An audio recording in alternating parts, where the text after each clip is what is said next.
O mercado tem estado extremamente parado, extremamente aborrecido. Bitcoin praticamente está flat, está excelente para quem gosta do mercado assim paradinho, para ir de férias descansadinho, mas a verdade é que isto depois torna-se muito, muito aborrecido. Portanto, vamos ver, há aqui um indicador que mostra que a volatilidade pode estar a chegar, vamos analisar isso e os gráficos estão de facto muito interessantes em diferentes pontos de vista e vamos também falar de uma previsão de um banco que aponta que Bitcoin pode ir em 2024 para os 120 mil dólares. O impacto do dólar em BTC, eu mergulhei no gráfico do par dólar com BTC, fiz essa comparação, está muito, muito interessante e convém vocês verem aquilo que está a acontecer. E também temos a segunda maior gestora do mundo de ativos a apostar forte em Bitcoin, na mineração de Bitcoin. Meus amigos, o episódio é imperdível, recomendo mesmo que vocês vejam do início ao fim, porque tem muitos pontos de interesse. Vamos lá.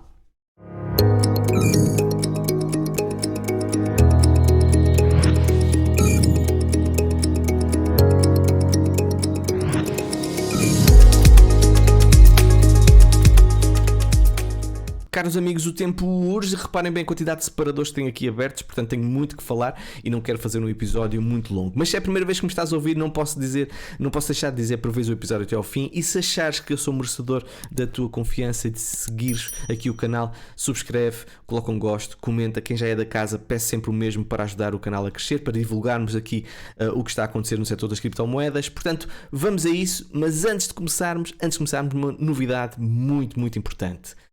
Todas não. Quinzenalmente, às quinta-feiras, às 21 horas, vou reunir este grupinho, que é um grupinho upa-upa, certo? De alto calibre. Portanto, temos aqui o Nuno Luz, que é o presidente da Associação Portuguesa de Blockchain e Criptomoedas, o Fred Antunes, que é o CEO da Real Fever e antigo presidente da Associação Portuguesa de Blockchain e Criptomoedas, a Diana Carvalhito, que é a diretora criativa CEO da IVT Brand Corp, muito ligada também às altcoins, ao DeFi, aos NFTs, profunda conhecedora do mercado, o Guilherme Sanches, que é o autor do livro HODL, também trabalha na Kraken via OTC. Portanto, claramente um grupinho aqui muito, muito relevante que vamos ter aqui quinzenalmente para falarmos sobre tudo o que se passa nas criptomoedas. Meus amigos, acho que é imperdível, o conteúdo está obrigatoriamente garantido, só falta vocês lá estarem para aprendermos todos uns com os outros, ok? Portanto, espero que apareçam amanhã às 9 horas.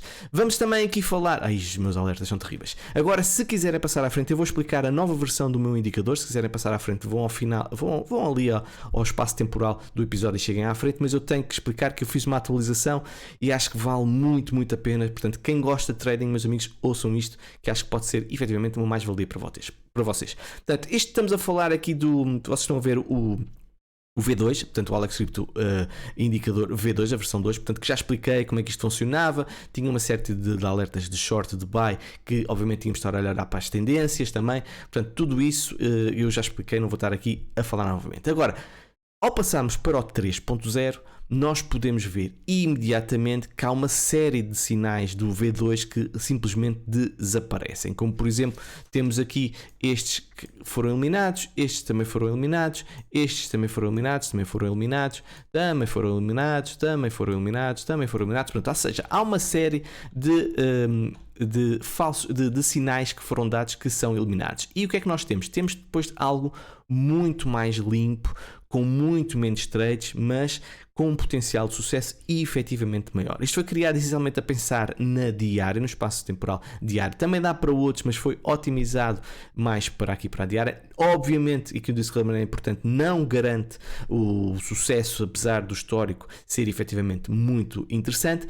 E vou-vos dizer praticamente como é que ele funciona. Ou seja, tem na mesma os buys e os sells que estão ligados, obviamente, a setores de longs ou shorts, mas o que também é relevante é estas bolinhas que aqui estão que surgem e vos dá uma indicação muito interessante. Por exemplo, nós tivemos aqui este buy, certo? Que foi efetivamente muito bom a Ethereum. Aqui tivemos o crash do Covid que levou obviamente a este sell, porque é um fator, uma anomalia de mercado e obviamente houve uma reação. E aquilo que nós podemos ver é que estas bolas vermelhas significam que a tendência de subida naquele momento está mais fraca do que quando foi dado o sinal ou quando efetivamente não temos essas bolas vermelhas. Portanto, estas bolas vermelhas podem ser encaradas, por exemplo, para take profits parciais, ok? Ou totais, se assim quiserem, ou então shorts momentâneos de curto prazo, mas aí já estão a ir contra a tendência. Portanto, obviamente têm que ter algum cuidado. E o que nós podemos ver é que quando surgiu a queda, digamos assim, nós tivemos uma subida muito expressiva para Ethereum, depois começaram a surgir novamente essas bolas vermelhas até que tivemos um sell. E efetivamente nós podemos ter falsos sinais e isso, por exemplo, justifica-se quando temos uma tendência muito longa de subida. Para evitar uma série de falsos sinais aqui no meio, obviamente que eu atrasei a entrada do long ou short. Portanto, é exatamente isso que acontece. O que é importante? Vocês verem exatamente o que dá esta informação. Por exemplo, aqui estas bolas verdes significa que este sell está a perder força e que efetivamente poderemos ter uma inversão. Quando volta a desaparecer as bolas verdes, digamos assim, há uma tendência de sell que, obviamente, que é restabelecida e entra com mais força. Depois temos, obviamente, este buy que aqui está, novamente a avisar antes do sell. Depois temos aqui também, reparem, um fake out que foi avisado com uma série de bolas verdes a dizer que a tendência poderia estar a inverter, e é assim sucessivamente que nós podemos ver efetivamente quando nós temos falsos sinais, é olhar para estas bolas vermelhas com essa atenção. Evidentemente pode acontecer algo como este género, por exemplo, isto foi o crash da FTX e aí não há nenhum aviso, portanto é um crash monumental que todas as pessoas são apanhadas despercebidas, mas meus amigos, basta vocês olharem aqui para certos potenciais de trades, 70% deste sell, aqui 40%, este buy, temos aqui também cerca de 40%, vamos ver agora aqui para o último também, o movimento que nós tivemos aqui mais 60%, este movimento aqui foi um fake out, reparem, mas depois tivemos uma bola verde que poderia nos indicar-nos para fecharmos este sell, e agora temos novamente um buy. Portanto, eu acho que é efetivamente uma mais-valia. Ele funciona em todos os mercados, ok? Está em todo o lado. Dá perfeitamente para vocês também utilizarem, por exemplo, no par euro-dólar, que é Forex, ok? Tem exatamente a mesma situação, ok? Ele até tem sinais muito interessantes também. O Nasdaq, o SP500, portanto, funciona em todo lado, mas foi otimizado principalmente para a diária. Portanto, se estás interessado, eu vou deixar o link na descrição aqui deste episódio e eu só vou ter neste momento acesso a 20 pessoas, ok? Não quero muita gente também no meu premium, porque isto tem que ser membro premium e que também quero manter as coisas obviamente restritas. Portanto, se estás interessado, convém apressar-te para aproveitar exatamente essas 20 vagas. Vamos então agora avançar para o resto do episódio e temos que obviamente falar sobre os dados que acabaram de sair, pelo menos eu estou a gravar isto às 2h30 da tarde, e aquilo que nós podemos ver é que os dados da inflação americana estão efetivamente melhores, pelo menos é aquilo que se pode ver hoje, do que estava previsto. Portanto, a previsão do Core CPI era 0.3, passou para 0.2, estamos a ver na mensal. O CPI também mensal de 0.3 para também 0.2 e o CPI anual, sim, a previsão era 3.1 para 3.0. Portanto, passou de 4 para 3, há uma queda de 1%, o que efetivamente é relevante. Porém, até prova em contrário, pelo menos eu até vou agora fazer um refresh aqui isto, os mercados continuam a achar que vai haver um aumento de subida ao nível das taxas de juros, muito ligado obviamente àquilo que foi dito pelo Fed. Estão a acreditar mais naquilo que foi dito pelo Fed do que os últimos dados da inflação, mas efetivamente são bons resultados para a economia americana, para a inflação americana estar a baixar, o que pode causar algumas dificuldades para a médio prazo continuarmos a ver um aumento das taxas de juros. Portanto, vamos continuar a acompanhar, mas efetivamente são boas notícias que nós queremos ter uma inflação mais baixa geral, não só nos Estados Unidos, mas de uma forma geral. Muito interessante este dado, este post que eu encontrei aqui do Sr. Jason Pizzino, que ele fala numa argumentação que diz que muitos analistas economistas do Wall Street que estão muito bearish e que têm uma tendência para se apaixonar pelas suas previsões e depois não saem dessa narrativa. Eles não gostam de admitir quando estão errados, estou agora a ler, e mesmo quando as evidências contra eles se acumulam, muitas continuam firmes. Esta teimosia ajuda a explicar porque é que Wall Street está a ter dificuldade em abandonar a ideia de que uma recessão está a chegar. Portanto, ele acredita que não vamos ter uma recessão e baseia-se nos dados da inflação que estão a arrefecer mais depressa do que o setor do mercado, do setor laboral. Portanto, aqui pelo gráfico e mostra exatamente isto. Eu não sou economista, mas acredito que efetivamente tem alguma lógica aquilo que ele está a dizer. Também os Estados Unidos estão à beira de uma crise de crédito, afirma o senhor Shamat Palihapitiya, pronto, é assim que ele se diz, não sei dizer o nome dele.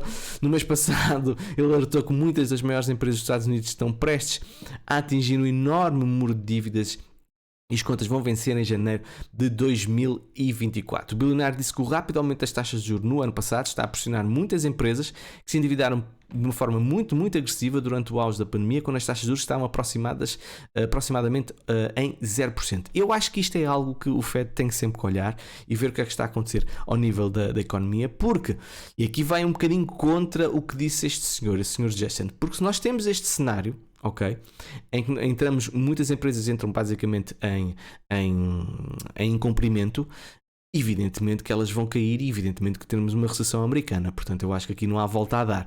Portanto, o Fed vai ter que esgrimir estes argumentos, ponderar muito bem aquilo que está a fazer e vamos ver até que ponto é que eles querem mesmo cumprir com a sua promessa de soft landing ou vão mesmo ter que partir alguma coisa para a inflação americana cair de vez.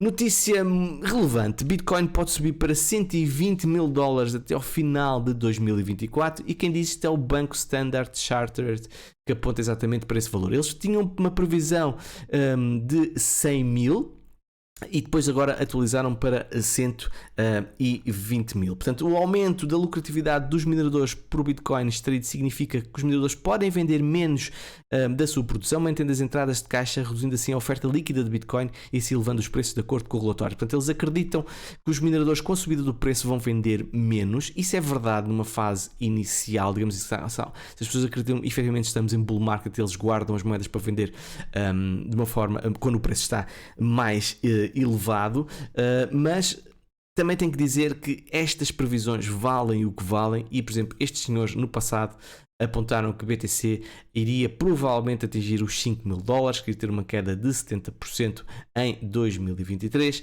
e agora já está a falar que vamos passar os $100.000 e em 2023 vamos atingir os $50.000. Portanto, são previsões que valem o que valem, mas fica aqui a opinião deste relatório, foi dada por este relatório aqui deste banco. Notícia muito importante, eu acho que isto é de facto muito relevante, esta notícia. Vanguard compra 10% da maior mineradora de Bitcoin do mundo. E quem é Vanguard? Vanguard é a segunda maior gestora de ativos do mundo, depois da BlackRock, com cerca de $7 trilhões em sua posse. Portanto, isto é uma jogada que prova claramente o interesse pelos grandes fundos de investimento por Bitcoin e eles entraram pesado na maior mineradora do mundo, que é Riot, já tem neste momento 10,24%, aumentaram a sua exposição para $17,9 milhões e isto, meus amigos, sinceramente, aquilo que me cheira-me a mais um pedido de ETF em spot para Bitcoin, porque obviamente que todos estes fundos têm que ter Bitcoin do seu lado para, obviamente, dar cumprimento à avalanche de interesse institucional que irá surgir com estes ETFs aprovados. Portanto, uma notícia muito relevante. Atenção, podia ser perfeitamente capa deste episódio, mas eu acho que não deve ser apenas vista ao de leve. É mesmo muito importante este posicionamento que está a acontecer com a Vanguard.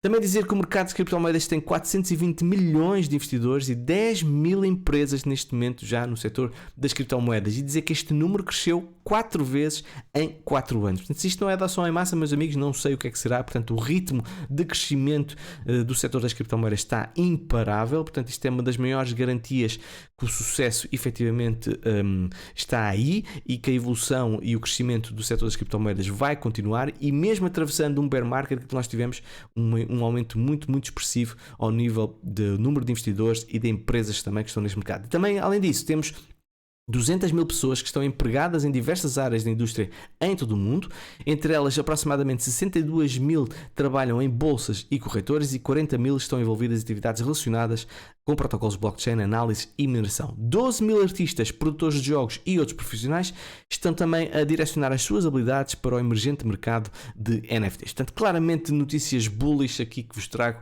e da adoção em massa, que é exatamente aquilo que nós queremos. Outro aspecto muito importante, vamos agora falar então sobre o dólar e o impacto que o dólar pode ter em Bitcoin e obviamente todos os mercados.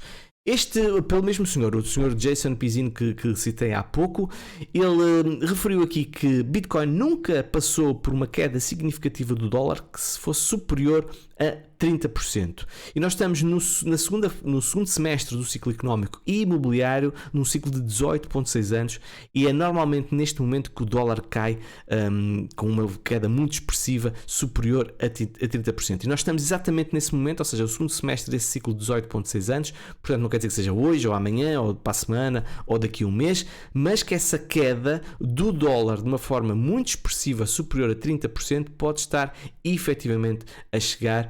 E obviamente Bitcoin não passou por isso, porque Bitcoin, reparem bem, o ciclo todo da Bitcoin apanhámos sempre um dólar, digamos assim, mais ou menos com uma tendência macro, numa perspectiva de 3 meses. Nós estamos a olhar aqui para um time frame de 3 meses. Que impacto é que isto pode ter em Bitcoin? É a questão que obviamente todos colocam.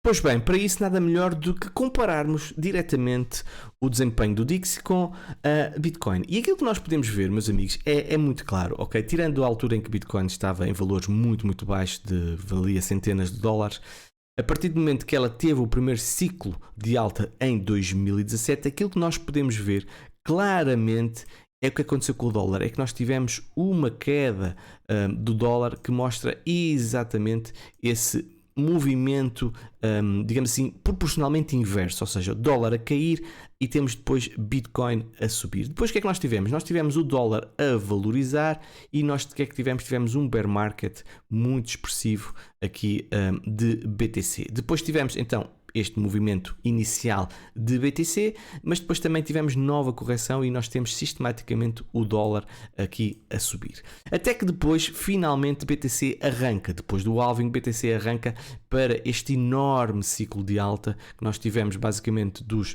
9 mil dólares até à zona dos 60 mil dólares. E o que é que aconteceu com o dólar? Exatamente o momento de queda profunda, desvalorização profunda, é que até que tivemos um duplo fundo, como nós podemos ver. Houve aqui esta divergência de BTC, que foi provavelmente uma anomalia, este fake out, e aquilo que nós podemos ver é depois o início do bear market de BTC, reparem, ao mesmo tempo que o dólar estava em forte ascensão. E aquilo que nós neste momento estamos a ver é exatamente BTC a atingir um fundo e o dólar neste momento já em queda. E temos BTC já a subir e o dólar em queda. Portanto, muito interessante aquilo que está a acontecer nestes gatafunhos que aqui fiz, mas que mostram claramente esta inversão proporcionalmente inversa, o que pode de facto indicar que se o dólar cair e perder esta zona, ok? Nós temos aqui claramente, até referido pelo Sr. Jesse Parrott, nós podemos ter aqui um triângulo simétrico. Eu até acho que isto é um triângulo descendente, sinceramente parece mais aqui algo mais horizontal.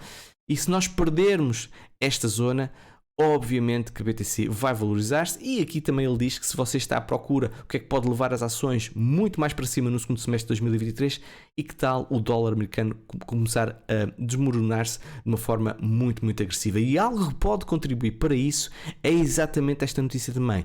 BRICS deve criar moeda lastreada em ouro, afirma um órgão de comunicação social russo. Já aqui falei inúmeras vezes sobre o posicionamento da China e outros países como a Rússia, a África do Sul e o Brasil, numa luta claramente geopolítica e financeira e económica com os Estados Unidos, e esta tentativa, ou pelo menos fala-se, não é, que possibilidade de criar uma moeda nova, tipo um euro, digamos assim, relacionado com o BRICS diretamente só para eles, ainda por cima com paridade ao ouro, é obviamente uma cartada muito forte, porque ataca exatamente o dólar no seu ponto fraco, ou seja, o dólar não tem paridade com nada, é apenas algo que é impresso do ar, e obviamente vai trazer uma forte valorização, acho eu, ou credibilidade a esta moeda do BRICS. Porém, vocês obviamente estão a pensar, mas estamos a falar da Rússia, estamos a falar da China.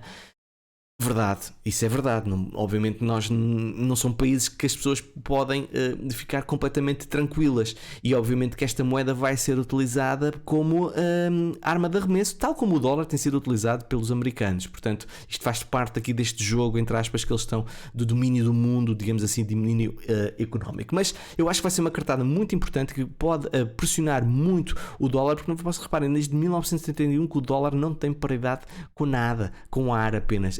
É só porque, pronto, é utilizada para comprar petróleo, é a maior economia do mundo e era servida então como garantia. E outro indicador também pode ser importante, e outra conclusão que podemos tirar daqui. Os bancos centrais têm vindo a acumular o ouro a um ritmo muito elevado, principalmente destes países que referi. E isto pode, de facto, indiciar que eles estão a preparar-se exatamente para ter o ouro como colateral. Obviamente que eu acho que isto vai valorizar o ouro, poderá ser dos melhores ativos também em 2023, 2024, vamos ver, mas efetivamente são boas notícias se, atenção, isto se concretizar, ok? Vamos então agora avançar com outros dados. A coincidência, há coincidências do diabo, não é? Mas esta é ainda mais relevante. A coincidência, ok, de a decisão do SEC para o ETF da BlackRock, da Fidelity, Bitwise e VanEck é muito próxima, ou seja, o deadline para essa decisão é muito próxima ao pré-halving, ou seja, momentos antes do halving acontecer. O que seria estrategicamente dos melhores momentos para tomar essa decisão, até para institucionais justificarem aquilo que eu acho que poderá ser um ciclo de subida muito alimentado pelo dinheiro institucional. Portanto, se assim for, meus amigos, há coincidências que se calhar não são coincidências, mas que não deixa de ser muito interessante aqui este alinhar de planetas que está aqui a surgir para Bitcoin. Também dizer que as baleias têm vindo a acumular 71 Bitcoins em 3 semanas.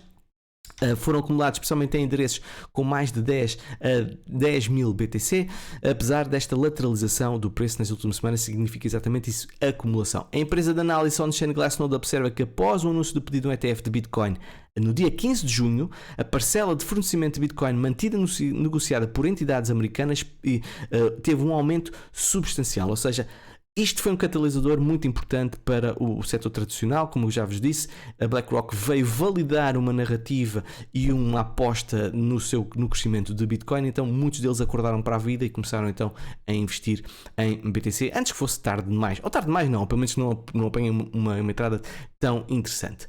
Portanto, o senhor arquiteto Talks Macro também justifica um pouco aquilo que eu estive a dizer anteriormente. Os fluxos institucionais para Bitcoin permanecem fortes, mas isso também vai parecer apenas uma gota no oceano se os ETFs à vista forem aprovados. O mercado definitivamente não precificou ainda centenas de bilhões, até trilhões, de novas entradas em Bitcoin via estes ETFs. Pronto, é verdade, este gráfico mostra exatamente isto.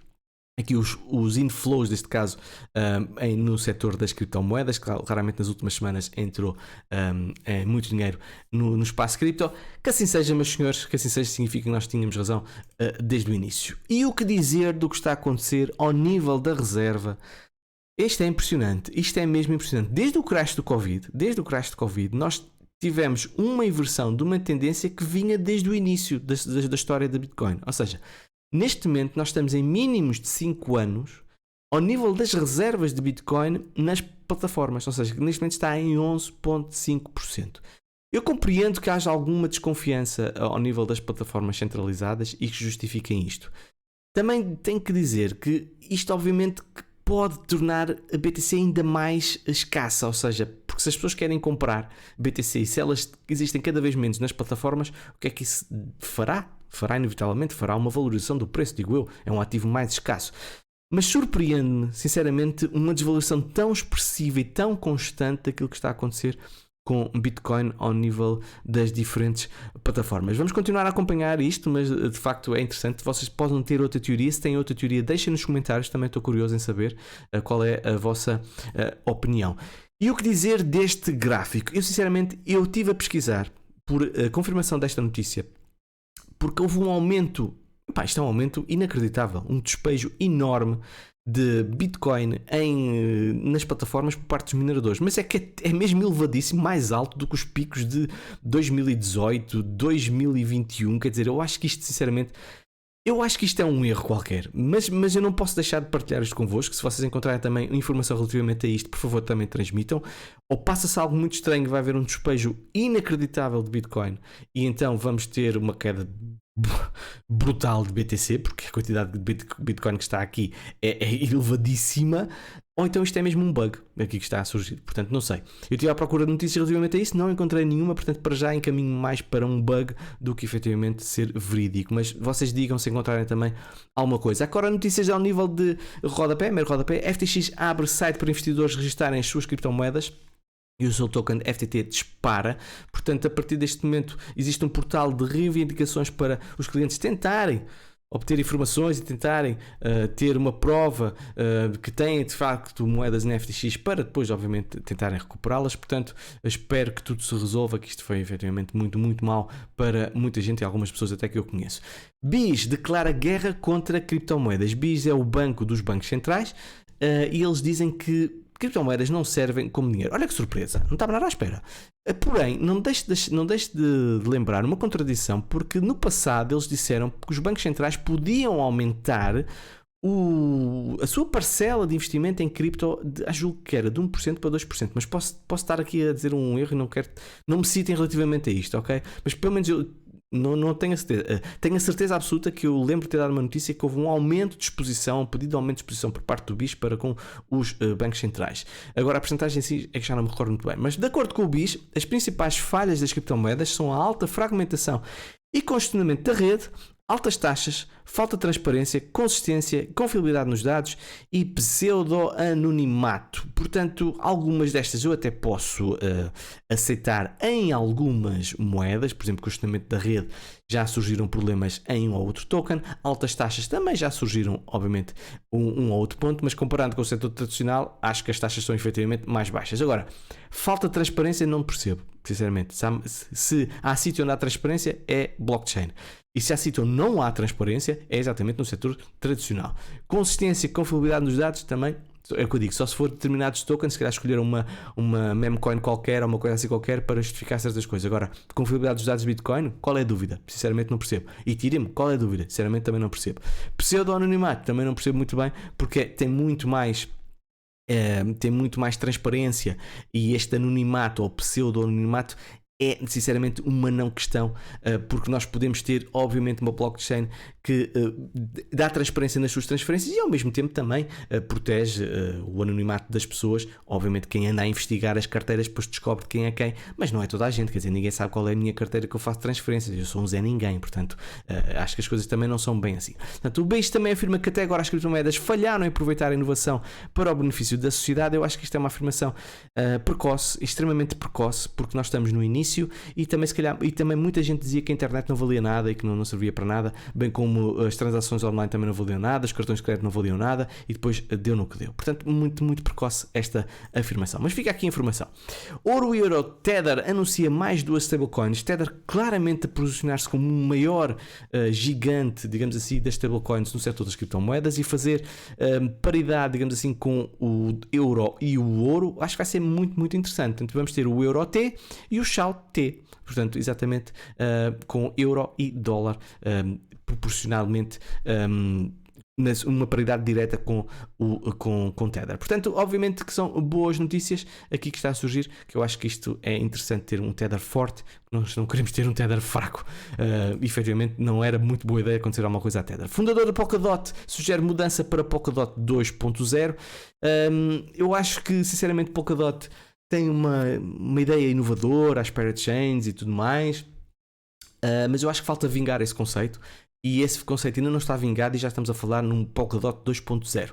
Se for para melhorar, e efetivamente é para melhorar, porque supostamente enfatiza a aquisição dinâmica de núcleos, uma mudança de paradigma na arquitetura de Polkadot, mas não posso deixar de pensar que se calhar a ideia inicial que eles tinham para Polkadot não está a correr conforme aquilo que eles tinham, pelo menos ao nível de expectativas, e então agora estejam a fazer uma Polkadot 2.0 para ir ao encontro daquilo que acham que pode ser mais credível para o seu sucesso. Não sei, vamos ver, é apenas uma especulação minha.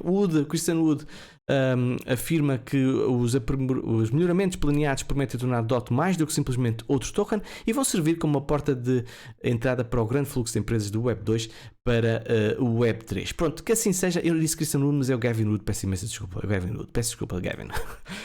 Outra notícia também muito relevante, ou seja, isto já vem a um lavado de roupa suja, digamos assim. Vocês lembram-se da crise que houve há uns meses atrás, quando a Gemini, exatamente, que eu às vezes troco com a Genesis, a Gemini faliu, digamos assim, pediu insolvência, e depois isto teve ligações com a situação da 3AC, que caiu, e depois tínhamos aqui a DCG, que também tinha ligações com isto tudo, e então agora neste momento o que é que está a acontecer? A Gemini, ou seja, os irmãos da Gemini, os Winklevoss, estão neste momento a processar a DCG e supostamente é uma tentativa de criar melhores condições para um acordo em tribunal. Portanto, lembrar que a Gemini processou então a DCG e o seu CEO Barry Silver no início deste mês por supostamente ter atitudes fraudulentas aos seus credores após uma longa disputa pública entre estes gêmeos e o Sr. Silver sobre a falta de fundos relacionados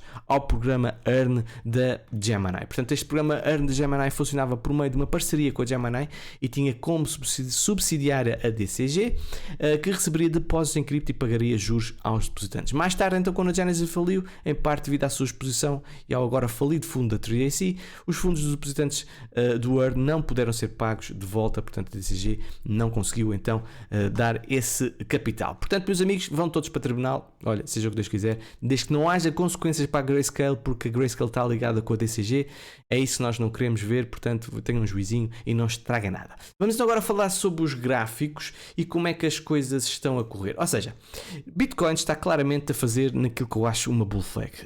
Já houve, lembro que ter falado nisto, se não foi aqui no YouTube, foi no meu Premium, que isto não era uma bull flag, mas a partir do momento que nós quebrarmos e fizermos suporte nesta zona, ok? É uma zona muito, muito importante, que se não aguentasse, iríamos obviamente provavelmente para esta zona aqui dos 28 mil dólares. Portanto, parece-me a mim que nós estamos perante um cenário de bull flag, até prova em contrário, melhor, não é um cenário, isto é uma bull flag, e a medição desta bull flag é exatamente, em caso de breakout, uma zona muito, muito, muito relevante, que é a zona aqui da Golden Zone, de toda esta retração aqui do topo dos 69 mil, à zona aqui dos 15.700. Também dizer, indo ao encontro do título deste episódio, que nós estamos num momento crítico para Bitcoin, porque reparem o que é que está a acontecer. Nós temos uma compressão que já não ocorria, pelo menos de uma forma tão expressiva, aqui pelo Bollinger Bands, que reparem o que está a acontecer agora com esta compressão, que já não acontecia